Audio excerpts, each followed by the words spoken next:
अगर मैं आपको बोलूं कि एक ऐसा कॉन्सेप्ट है जिस पर यूपीएससी प्रीलिम्स में पिछले 4 सालों से बार बार हर बार क्वेश्चन पूछ रहा है, तो क्या आप मेरी बात को मानेंगे?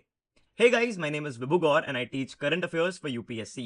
In the past 1 year, I have built a community of more than 80,000 aspirants on my Instagram channel and we are about to hit 10,000 subscribers on our YouTube channel. This is absolutely not a clickbait video. We don't do that here. The purpose of this video is to show you how UPSC sticks to a particular theme and they are again and again asking questions from that particular theme. After watching this video, you will better understand how to identify relevant themes from the newspapers and current affairs so that you can prepare for this exam effectively and efficiently. तो चलिए फिर शुरू करते हैं। एक काम करते हैं, आपको बस ये बता देना कि देखो ये आ रहा है, देखो ऐसा यूपीएससी कर रहा है, उसका कोई फायदा नहीं है। पहले आपको वो टॉपिक को हम पढ़ाएंगे और फिर दिखाएंगे कि कैसे यूपीएससी सेम थीम से बार बार क्वेश्चन पूछता है। तो इससे तैयारी भी होगी और थोड़ी हैरानी भी होगी। चलिए फिर शुरू करते हैं। ये क्या है भैया? देखो, यही तो वो कॉन्सेप्ट है जिस पर यूपीएससी बार बार क्वेश्चन पूछ रहा है, लेकिन देखकर भाग मत जाना, कहानी बहुत लंबी है। Basically this image is showing a very basic and fundamental concept that how sun से शॉर्ट वेव इनकमिंग रेडिएशन आती है, अर्थ उसको एब्जॉर्ब करता है और फिर री एमिट करता है क्या? Long wave radiation. ये बड़ा बेसिक कंसेप्ट है। आप बाहर जाओ, सनलाइट को देखो, आपको दिखती है कि नहीं दिखती? तो सनलाइट आती है, ठीक है। अब अर्थ उसको एब्जॉर्ब करता है, फिर री एमिट करता है। जब री एमिट करता है तो क्या धरती से कोई निकलती हुई लाइट दिखती है तुमको? नहीं दिखती ना। तो अब ये क्या कॉन्सेप्ट है? ये कॉन्सेप्ट है बेसिकली जो लाइट का स्पेक्ट्रम होता है ना, उसमें इंफ्रारेड रेडिएशन होती है, विजिबल लाइट होती है, यूवी रेज होती हैं, आपने सुना होगा। तो जो इनकमिंग सनलाइट होती है उसमें इंफ्रारेड भी होती है, विजिबल भी होती है, यूवी भी होती है। It is a combination of all these three. But earth री एमिट क्या करता है? अर्थ ओनली री एमिट्स इंफ्रारेड रेडिएशन। पहले तो ये फंडामेंटल कॉन्सेप्ट आपका रेडी हुआ कि भाई शॉर्ट वेव रेडिएशन आती है, ये विजिबल भी होती है, यूवी भी होती है, इंफ्रारेड भी होती है। अर्थ एब्जॉर्ब करता है और री एमिट करता है लॉन्ग वेव रेडिएशन। और लॉन्ग वेव रेडिएशन कौन सी होती है? इंफ्रारेड। तो आप उसको देख नहीं सकते पर फील कर सकते हो। अब कहानी क्या है?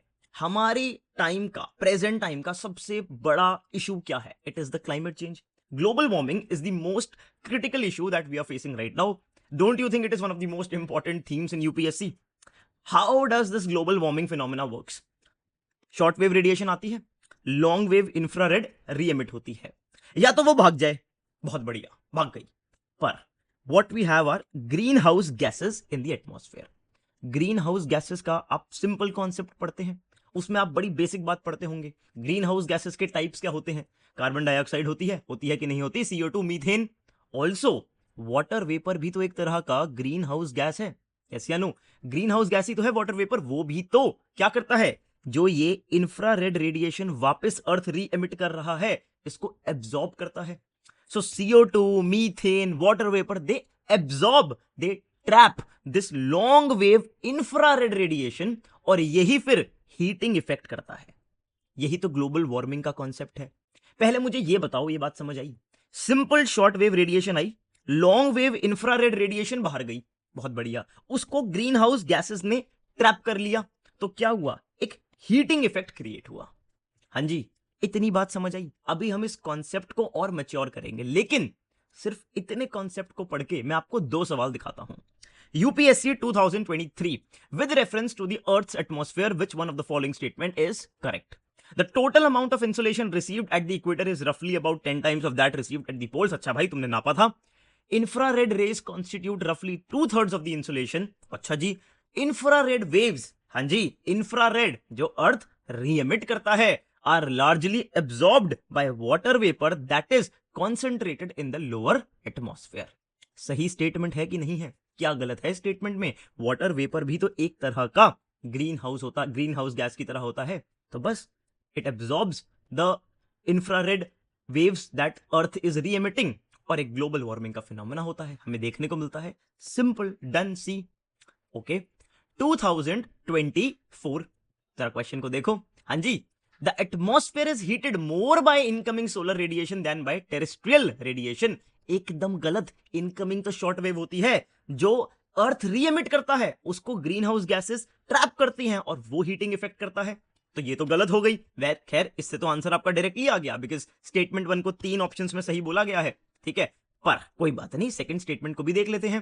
Carbon dioxide and other greenhouse gases in the atmosphere are good absorber of long wave radiation. एकदम सही। Statement 1 is incorrect but 2 is correct. बताओ क्या था इनमें? 2024, 2023 repetition of the concept. Concept क्यों इंपॉर्टेंट है? क्योंकि phenomena of climate change, global warming important है। देखो, तुक्का टेक्निक बताने वाले दुनिया घूम रही है, लेकिन अगर पढ़ाई को प्रिसीजन के साथ कर लिया ना तो इन सब की जरूरत ही नहीं पड़ेगी। और मैं हमेशा इस बात पे बिलीव करता हूं, आपको इस प्लेटफॉर्म पर कभी फियर मॉन्गरिंग देखने को नहीं मिलेगी कि ओ देखो मैं तुम्हें बताता हूं ऐसा हो सकता है, फलाना हो सकता है। अरे उसका क्या करें, पढ़ाओ। I am also teaching you. ये कॉन्सेप्ट समझ आया? Incoming short wave solar radiation, outgoing re emitted by earth surface long wave infrared radiation.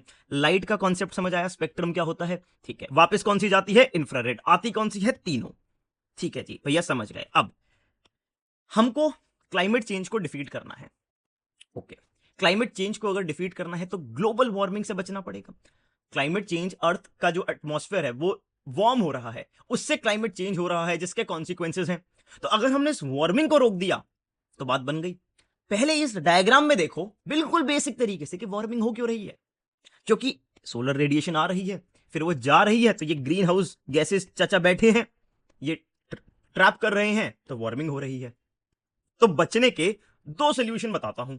देखो जरा, ये हैं जी 2 सोल्यूशन। पहला, एक काम क्यों नहीं करते, सोच के देखो, अगर ये इनकमिंग सोलर रेडिएशन आए ना, बाहर से बाहर निकल जाए, अर्थ का जो सरफेस है वो उसको अब्सॉर्ब ही ना करे, तो अब्सॉर्ब नहीं होगा तो री एमिट नहीं होगा, री एमिट नहीं होगा तो ग्रीन हाउस गैसेस हैं भी तो वो क्या ट्रैप करेंगी?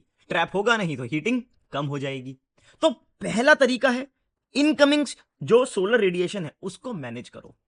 समझ आया? अग्री करते हो? ठीक है भाई। ये सोचो, आपका घर का गेट खुला हुआ है, अगर वो गेट खुला हुआ है तो भाई चोर तो फिर अंदर आएगा ना, है ना? आप गेट को बंद कर दो, चोर आएगा ही नहीं, तो चोरी होगी नहीं। तो दूसरा तरीका, अगर शॉर्ट वेव रेडिएशन आ भी गई हैं तो फिर इन ग्रीन हाउस गैसेस को कम कर दो। अगर ये ग्रीन हाउस गैसेस पहले के मुकाबले कम हो गई तो मैक्सिमम जो इंफ्रारेड रेडिएशन है वो बाहर निकल जाएगी स्पेस में। तो ट्रैप करने के लिए जो चीज है वही नहीं है, तो ट्रैप करेगा कौन? और अगर ट्रैप होगी नहीं तो हीटिंग होगी नहीं, वार्मिंग होगी नहीं। So, 2 ways. There are 2 ways. Number 1 is that you don't let the incoming solar radiation come and let the earth absorb it and re-emit it. And the second one is let it come, but then take the greenhouse gases out of the atmosphere so that the maximum long wave radiation can go out. खत्म। Simple. 2 तरीके समझ गए।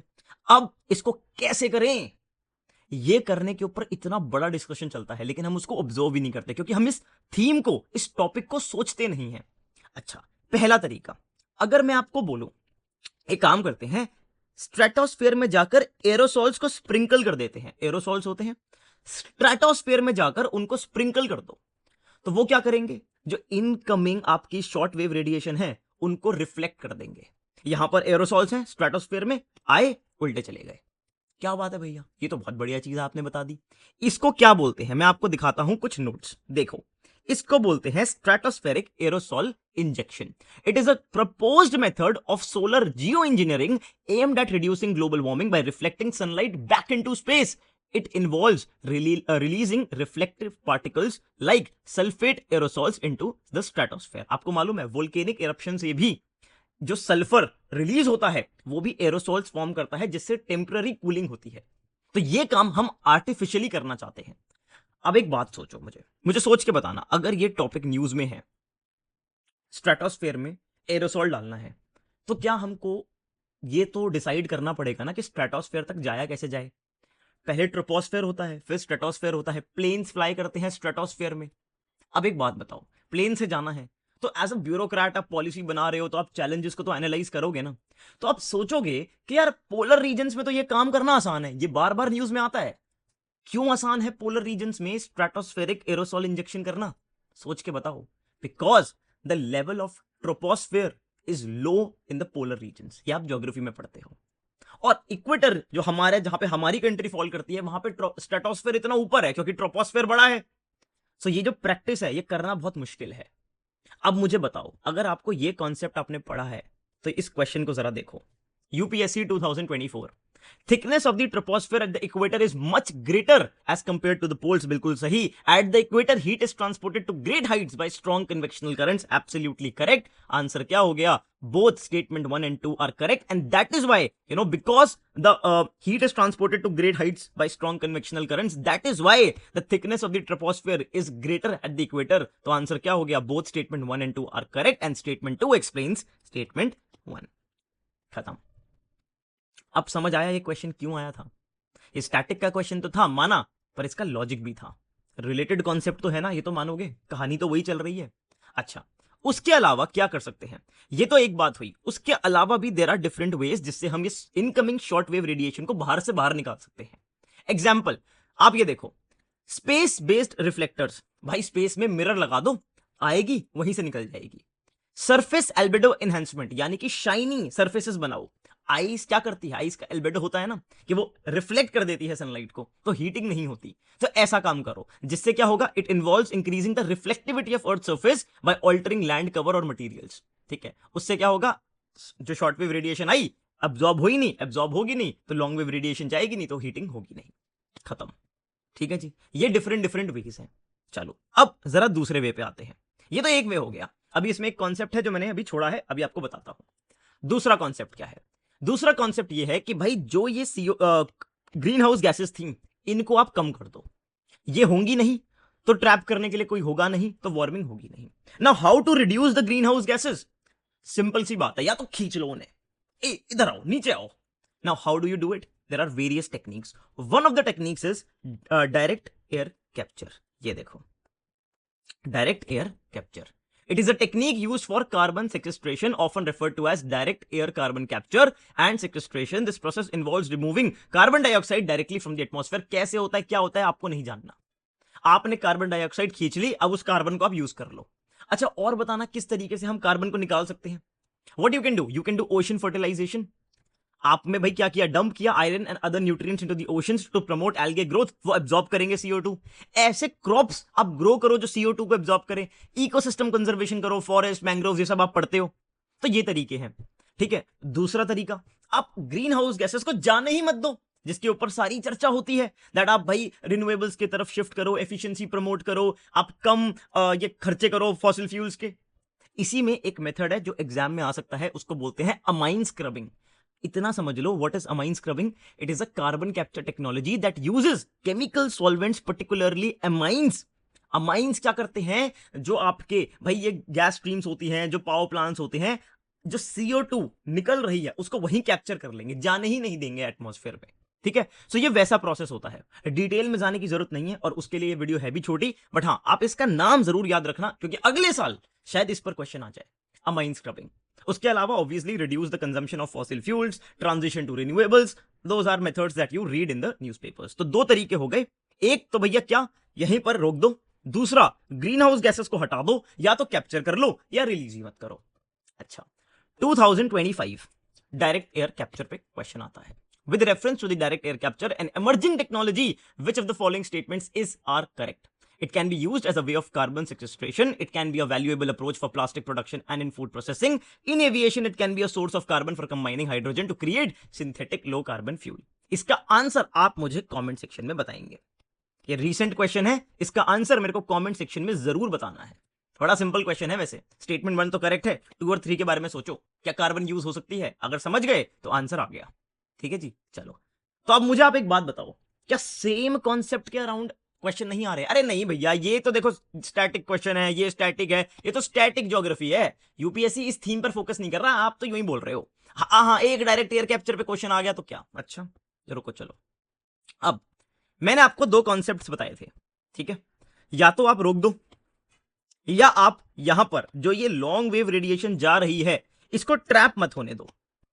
ठीक है, एक बात बोलूं, there are 2 concepts related to 2 different types of clouds that are related to this particular concept. एक आपके होते हैं स्ट्रेटोक्यूमुलस या क्यूमुलोनिम्बस क्लाउड्स, बड़े बड़े मोटे मोटे क्लाउड्स, और एक आपके होते हैं हाई क्लाउड, सिरस क्लाउड्स, जो यहां ऊपर पतले पतले क्लाउड्स होते हैं। अब दोनों में डिफरेंस देखो। जो ये क्यूमुलस क्लाउड्स होते हैं, जैसे कॉटन वूल जैसे, ये क्या करते हैं ना, ये इस सनलाइट को आते हैं और वापस रिफ्लेक्ट करते हैं, इनका सरफेस शाइनी होता है। लेकिन जो ये ऊपर वाले पतले पतले सिरस क्लाउड्स होते हैं, इनमें आइस क्रिस्टल्स होते हैं। तो ये क्या करते हैं, ये इस लॉन्ग वेव रेडिएशन को ट्रैप करते हैं, वैसा ही काम करते हैं जैसा ये ग्रीन हाउस गैसेस करती हैं। तो अब मुझे एक बात बताओ, अगर आपको ग्लोबल वार्मिंग से बचना है तो आप क्या करेंगे? तो आप क्या करेंगे? सिंपल सी बात नहीं है, जो स्ट्रेटोक्यूमुलस क्लाउड्स हैं, जो क्यूमुलस क्लाउड्स हैं, उनको प्रमोट करेंगे, वो आपके फ्रेंड हैं, क्योंकि वो इनकमिंग शॉर्ट वेव रेडिएशन को रिफ्लेक्ट कर देंगे। और जो सिरस क्लाउड्स हैं, उनको आपको हटाना है। हटाना है क्यों? क्यों? क्योंकि वो लॉन्ग वेव रेडिएशन को ट्रैप कर रहे हैं, हीटिंग कर रहे हैं। ठीक है सर, समझ गए। तो दो कॉन्सेप्ट्स और होते हैं, ये देखो। Marine cloud brightening, this strategy consist of spraying sea water under the oceanic boundary layer to seed marine stratocumulus clouds. कुछ नहीं है, यानी कि जो स्ट्रेटोक्यूमुलस क्लाउड बन रहा है उसको और बड़ा करो सी वाटर स्प्रे करके, ठीक है, जिससे कि क्या होगा, वो और रिफ्लेक्ट करेगा। और दूसरा, cirrus cloud thinning, it is a solar geoengineering proposal which aims to eliminate or thin cirrus clouds to allow heat to escape into the space. These cirrus clouds are found at high altitudes and often absorb more incoming solar energy than they reflect because they form in cold temperatures and consist of ice crystals. If the ice crystals are numerous and small, cirrus clouds prevent long wave terrestrial radiation from escaping. ये prevent करते हैं radiation को बाहर जाने से। कौन सी वाली? Long wave, जिससे हीटिंग होती है। अब जरा आप ये कॉन्सेप्ट देखो, देखो जरा इस क्वेश्चन को। हाँ जी, 2022 ये क्वेश्चन आता है, high clouds primarily reflect solar radiation and cool the surface of the earth. अरे नहीं चाचा, कहां से? और low clouds have a high absorption of infrared radiation emitting from the earth surface and thus cause warming effect. नहीं, उल्टा है। High clouds ये काम करते हैं और लो क्लाउड्स ये काम करते हैं। तो आंसर क्या हो गया? Neither one not two. अब भी अगर आप ये बात नहीं समझे that all the static concepts that are asked from geography in the past 4 years, they are related to this very concept of solar radiation management. अब आप जो ये नोट्स देख रहे हैं ना, ये नोट्स मैंने अपने क्लास नोट्स में प्रोवाइड कर रहे थे ऑन जियो इंजीनियरिंग। क्यों? क्योंकि जी हिंदू के अंदर कुछ टाइम पहले जून 9 2025 को ये पूरा आर्टिकल आया था जिसमें वेदर ट्वीकिंग आइडिया को एक्सप्लेन किया गया था। सारी जो बातें हमने डिस्कस करी है ना, वही यहां पर डिस्कस करी गई थी। अगर आप इस आर्टिकल को पढ़ोगे, आप समझोगे कि यही तो बात है जो यूपीएससी पिछले 4 साल से पूछ रहा है। ऐसा समझो कि अगर आप एक ब्यूरोक्रेट हो जो इस पूरे टॉपिक पर भाई साहब पॉलिसी बना रहे हैं, तो आपको नहीं लगता क्या कि आपको ये स्टैटिक कॉन्सेप्ट्स आने चाहिए? और वही तो यूपीएससी आपसे जानना चाहता है। So this is the concept of solar radiation management and managing this global warming phenomena and associated static concepts. I hope आपको अच्छा लगा होगा, कुछ सीखने को मिला होगा, कुछ जानने को मिला होगा। करंट अफेयर्स में से अब क्या पढ़ना है क्या नहीं पढ़ना, ये बात आपको समझने को मिली होगी। अगर आपको इसमें हेल्प चाहिए कि भाई करंट अफेयर्स पढ़ने में आपको बहुत दिक्कत हो रही है, दिन में 2, 3, 4 घंटे लग रहे हैं, तो आप मेरी हेल्प ले सकते हो। I am teaching current affairs in the past 1 year. We have had 20 direct hits in the prelims 2025। Instagram आप मेरा चेक करिए, वहां पे प्रूफ अटैच्ड है। भाई मेरा बड़ा एक सिंपल सा कॉन्सेप्ट है करंट अफेयर्स पढ़ाने का। I only take 6 lectures per month to teach the entire months of current affair. मैं आपको बड़ा सिंपल एक तरीका दिखाता हूं, देखिए जी, ये होता है। इसमें हमारे साथ क्या आपको देखने को मिलता है, अगर ये एक मंथ है जिसके अंदर 4 वीकेंड्स हैं, 1, 2, 3 एंड ये 4, तो इसको अगर मैं बोल दूं S1, इसको बोल दूं S2, इसको बोल दूं S3, इसको बोल दूं S4, तो ये 4 संडेज हैं। What we do is basically, in 4 Sundays में पूरा वीक आप अपना एंजॉय करो, स्टैटिक पढ़ो, ऑप्शनल पढ़ो, मेरे साथ संडे को मिलो। संडे को what I do is I discuss these class notes with you. Basically I discuss all the important mains related themes that were there during the week. तो आपकी मेंस की प्रिपरेशन वीक बाय वीक होती चली जाती है। ये themes कोई मामूली थीम्स नहीं है, इसमें आपको इंट्रोडक्शन, पूरी बॉडी, 2 पेज के अंदर benefits, challenges, diagrams, risk, concerns और एक रेडीमेड कंक्लूजन सब मिलता है विद प्रॉपर एक्सप्लेनेशन। तो आपका पूरे वीक जो थीम्स होती हैं वो प्रिपेयर होती चली जाती हैं। तो 4 संडेज मिलाकर आपका पूरे मंथ का जो मेंस का करंट अफेयर है वो डन है। उसके बाद the next month, let us से ये जुलाई का मंथ है, तो अब नेक्स्ट मंथ अगस्त में मैं आपके 2 लेक्चर्स लेता हूं जिसमें हम पूरे जुलाई मंथ का जितना भी प्रीलिम्स रेलेवेंट करंट अफेयर है उसको डिस्कस करते हैं। पूरे के पूरा जुलाई के जितने प्रीलिम्स रेलेवेंट पॉइंट्स हैं उनको हम 2 लेक्चर्स में डिस्कस करते हैं, याद करते हैं। ठीक है, अगर आपको डेमो लेक्चर देखना है तो आप विजिट कर सकते हैं www.gaursepadho.com। वहां पे हमारा कोर्स है कैंप, वहां पर डेमो लेक्चर आप चेकआउट कर सकते हैं, हमारे डेमो नोट्स भी देख सकते हैं। बस ये तो ये, उसके साथ में आपको मिलते हैं हमारे करंट अफेयर के नोट्स। क्लास नोट्स जो वीकली बेसिस पे मिलते हैं वो कुछ इस तरीके से होते हैं प्रिंटेबल फॉर्मेट में, और मंथ एंड में आपको मिलती है हमारी फ्लैगशिप करंट अफेयर्स पत्रिका, the best current affairs notes जो आपने आज तक देखे होंगे। क्यों मैं ऐसा बोलता हूं? क्योंकि ये 4 कैटेगरीज में डिवाइडेड है। सबसे पहले होता है आपके mains themes and schematics. Mains themes के अंदर क्या होता है, आपका जीएस मेंस के सिलेबस के हिसाब से पूरी थीम्स और स्कीमेटिक्स होते हैं। What are schematics? थीम्स तो मैंने आपको समझा दी। Schematics are basically mind maps of all the important editorials that were in the news. तो ये आपको मिलता है मेंस के सिलेबस के हिसाब से। आप देख सकते हैं, मैं आपको जरा इसका डेमो दिखा दूं। ये कुछ इस तरीके से दिखते हैं कि अगर प्रेसिडेंट रूल की थीम थी या उसके अलावा कुछ और वेस्ट एशिया न्यूज में था तो ये GS2 के नोट्स है, गवर्नर एटसेट्रा। अगर ये एडिटोरियल इंपॉर्टेंट था, Eurocentric reset a gateway for India, तो इसका बड़ा सुंदर सा एक आपको माइंड मैप मिल जाएगा। ठीक है जी, तो इस तरीके से नोट्स होते हैं। इसी के अलावा सेकंड सेक्शन हमारा होता है जिसको मैं बोलता हूं prelims cheat sheets. Prelims cheat sheet में क्या होता है, ये बेसिकली प्रीलिम्स के पॉइंटर्स होते हैं। Apart from my class notes, जो क्लास नोट्स होते हैं मैं आपको वो भी दिखाता हूं, उसके अलावा हमारी प्रीलिम्स चीट शीट कुछ इस तरह से दिखती है। इसमें बहुत सारे प्रीलिम्स रेलेवेंट पॉइंट्स होते हैं, पॉलिटी, इकोनॉमी, जो आपके रेगुलर सब्जेक्ट्स हैं उसमें हम इसको कैटेगराइज करते हैं, और आप देख सकते हो सारे इंपॉर्टेंट प्रीलिम्स के पॉइंट्स आपको यहां पे मिल जाते हैं। इसी के साथ में प्रीलिम्स के क्लास नोट्स भी आपको मिलते हैं, जो बेसिकली मैं क्लास में पढ़ाता हूं। जो मैंने आपको बोला कि हम 2 लेक्चर्स लेते हैं, उसमें मैं इन टॉपिक्स को खुद पढ़ाता हूं, जिसको मैं बोलता हूं प्रीलिम्स क्लास नोट्स। इनको मैं खुद पढ़ाता भी हूं आपको। ये भी सारे इंपॉर्टेंट टॉपिक्स होते हैं, बड़े इंटरेस्टिंग टॉपिक्स होते हैं। आप इन नोट्स को चेकआउट करोगे, इतने कॉम्प्रिहेंसिव हैं कि भाई इससे बाहर तो कुछ आना ही नहीं है। अच्छा, ये तो एक बात हो गई। अब इस कंपाइलेशन की 2 सबसे क्रेजी फीचर्स। सबसे पहले आप ये देखो, mains combat. Current affairs magazine में आपको ये नहीं मिलेगा भाई। इसमें क्या है, 20 मेंस के मॉडल क्वेश्चंस एंड आंसर्स हैं। 20 क्वेश्चंस एंड आंसर्स मेंस के। आप पूरे मंथ का जब करंट अफेयर्स पढ़े हो, आप मेंस की प्रैक्टिस भी करो ना, कि भैया क्वेश्चन ये है, आंसर है, आप लिखो और फिर मॉडल आंसर से कंपेयर करो, और वर्ड लिमिट में मॉडल आंसर्स हैं। ठीक है। अच्छा, उसी के साथ में आप सरप्राइज हो जाएंगे, इस मैगजीन में आपको और क्या मिलता है। इसमें आपको मिलता है एक फुल लेंथ प्रीलिम्स का mock test. Full length prelims का मॉक टेस्ट आप देख सकते हो, पूरा एक 100 क्वेश्चन का proper mock test with solutions आपको देखने को मिलता है। तो ये आपको हर महीने हमारे कोर्स के साथ मिलती है। तो 6 लेक्चर्स में आपका पूरा करंट अफेयर हो गया। ठीक है। उसके अलावा आपको बेस्ट करंट अफेयर के नोट्स मिल गए, जिसमें आपको मेंस के नोट्स अलग, प्रीलिम्स के नोट्स अलग। भाई उसमें आपको मेंस के मॉडल क्वेश्चन एंड आंसर मिल गए, और आपको प्रीलिम्स का एक मॉक टेस्ट मिल गया। और बताओ क्या चाहिए। ठीक है। अब अगर मैं आपसे डिस्कस करूं, आप ये देख सकते हैं हमारा जो कोर्स है वो 3 कैटेगरी का है, जो मैंने आपके साथ डिस्कस किया, that is the current affairs course. Current affairs course में बेसिकली आपका कॉस्ट है 5999 plus GST। This is the annual फी। यहां आपको वैलिडिटी मिलती है नेक्स्ट ईयर मेंस तक। क्लासेस आपकी चलेंगी। प्रीलिम्स जिन बच्चों का क्लियर होगा उनका एक स्पेशल करंट अफेयर्स का बैच बनेगा for next mains, absolutely free of cost. सारी रिकॉर्डिंग्स आपके पास मई तक अवेलेबल होंगी, मेंस तक, नेक्स्ट मेंस तक। ठीक है। अच्छा, उसमें आपको क्या क्या फीचर्स मिलेंगे आप देख सकते हैं। ठीक है। उसके अलावा we also have a very nice answer writing initiative. अगर आपको दोनों का पैकेज चाहिए तो that is our flagship camp course which is at 7499 plus GST। इसमें आपको सारे फीचर्स मिल जाएंगे। हमारे आंसर राइटिंग का प्रोग्राम भी मिलेगा, जो कि अनदर मतलब बहुत ही क्रेजी प्रोग्राम हमने डिजाइन करा हुआ है। एक बार आप उसके भी लेक्चर्स को देखेंगे, आप रिग्रेट नहीं फील करेंगे।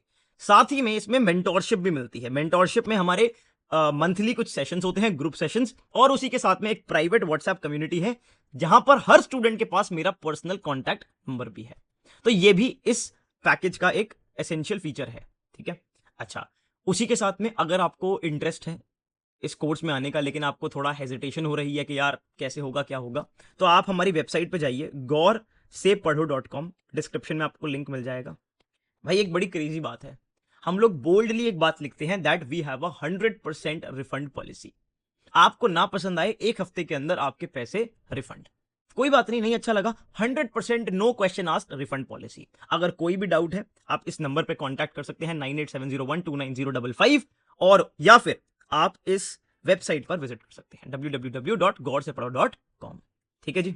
आई होप आपको ये वीडियो अच्छी लगी होगी, कुछ सीखने को मिला होगा, कुछ जानने को मिला होगा। If you want me to make more such videos, although I don't make a lot of content on YouTube, I prefer teaching. But if you want to know more about UPSC and my perspective about this exam, then do let me know in the comment section. जरूर बताना कि आपको ये video कैसी लगी, है ना? तो that's it. मिलते हैं आपसे नेक्स्ट वीडियो में, तब तक के लिए take care, all the best, Jai Hind.